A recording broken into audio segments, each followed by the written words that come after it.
Gospodarska zbornica Slovenije je včeraj posredovala vladi predlog, da predlog spremembe insolvenčnega zakona ponovno obravnava in ga posreduje v parlamentarno proceduro po nujnem postopku. Že spomladi lanskega leta je bilo jasno, da veljavni insolvenčni zakon potrebuje spremembe,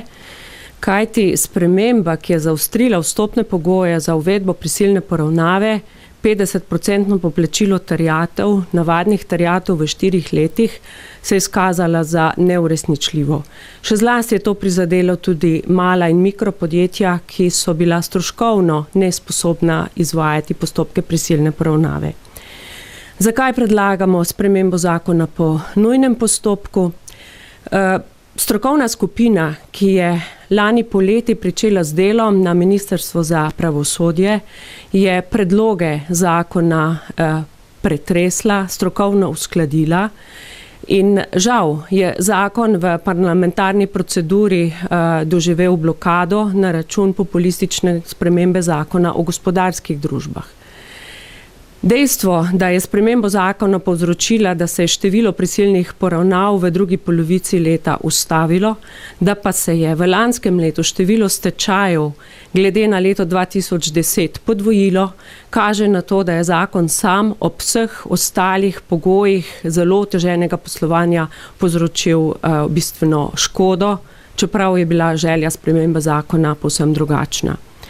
Kaj prinaša predlog sprememb, ki ga pričakujemo, da ga bo parlament sprejel po res nujnem pospešenem postopku? Gre za to, da omili pogoje, vstopne pogoje za začetek in izvedbo prisilne poravnave, da zmanjša odstotek iz 50 na 30 ali 40% poplačila navadnih terjatev v sicer krajšem ali daljšem roku. Bistvena sprememba pa je to, da zakon uvaja poenostavljen postopek, da uzakonja postopek poenostavljene prisilne poravnave za mala in mikropodjetja.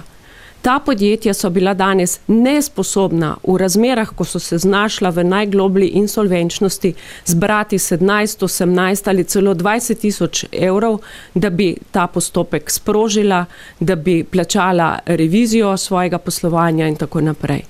Predlog zakona daje tudi bistveno bolj aktivno vlogo upniškim odborom, ki imajo več pravice in možnosti nadzirati upravitelja prisilne poravnave, hkrati pa daje tudi možnost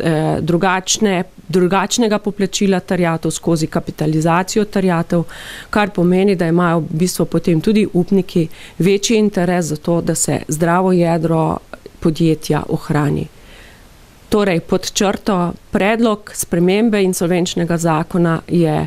v bistvu priložnost, da omogočimo podjetjem, ki so se sposobna prestrukturirati, da to naredijo na način, s katerim bo izkupiček za poplačilo navadnih terjatev bistveno večji, kot pa v primeru, ko so podjetja prisiljena preprosto objaviti svoj stečaj.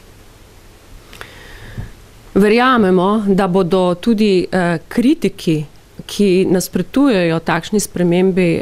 insolvenčnega zakona, spregledali, da je to ekonomska nuja, ki bo preko